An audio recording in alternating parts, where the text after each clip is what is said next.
La chronique du jour. La chronique du jour. Jérôme Carlos. Bonjour. Comment nous voyons-nous nous-mêmes? Comment voulons-nous être vus par les autres? L'espace territorial, dénommé le Dahomey, était une création des puissances impériales au sortir de la conférence de Berlin. 15 novembre 1884, 26 février 1885. Le Dahomey, devenu le Bénin, est géographiquement parlant une création de ces puissances. Il nous importe d'appréhender le Bénin dans le viseur de sa propre histoire. Chaque période historique révèle une des facettes de ce pays que nous gagnerons à mieux connaître, pour mieux le servir. Voici 5 visages de notre pays, de la période coloniale à nos jours. 1. Le Dahomey est le quartier latin de l'Afrique.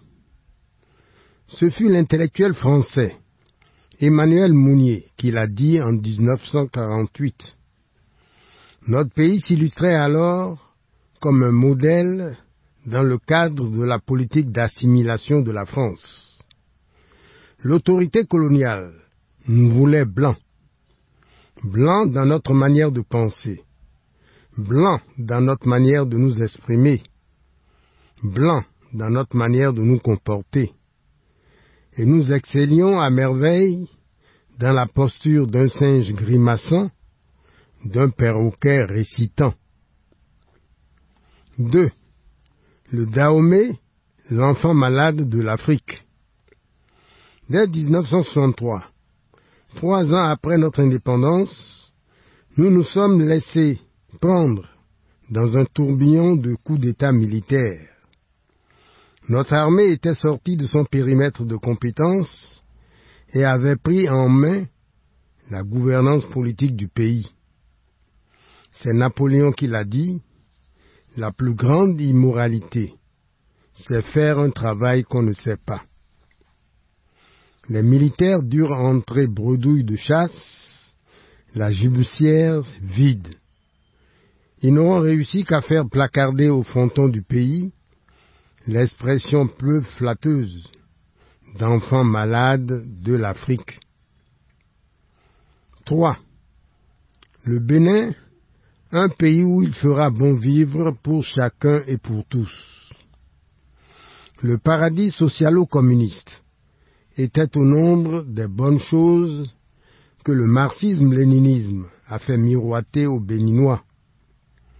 Dans un contexte de pénurie extrême, où la faim du ventre faisait bon ménage avec la faim des libertés, les bonnes paroles, arrosées de beaux rêves, était un baume pour les cœurs.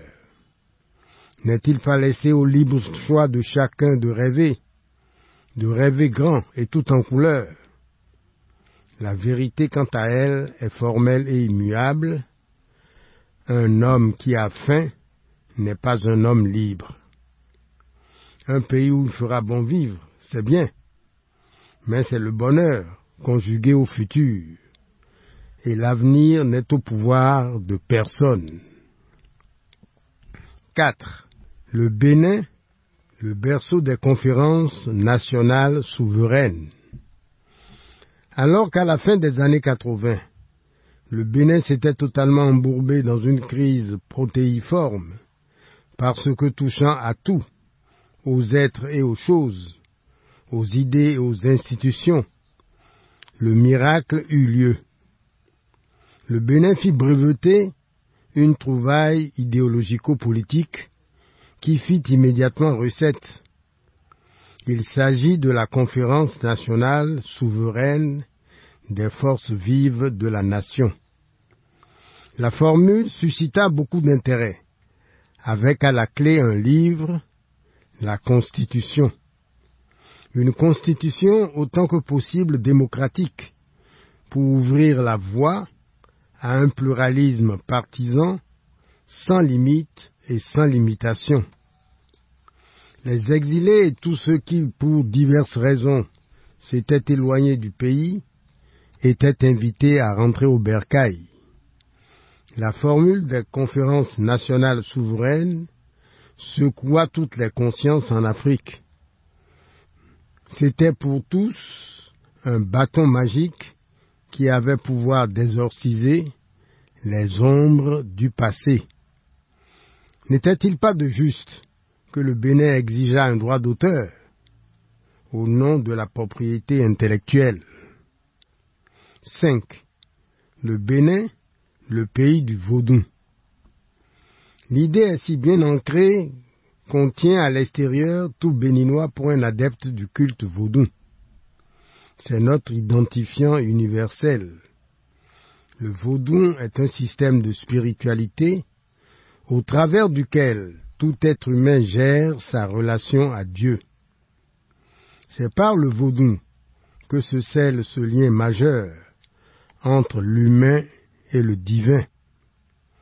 À partir de Ouida, un post-esclavagiste avancé sur la côte atlantique du golfe de Guinée, le vaudou s'est propagé en Haïti, à Saint-Domingue, au Brésil.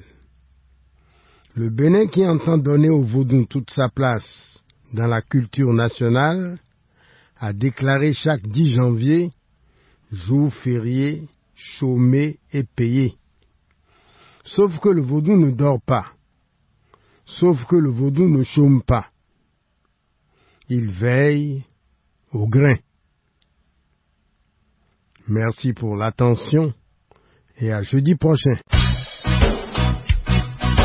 C'était la chronique du jour. Retrouvez la chronique sur www.capfm.com.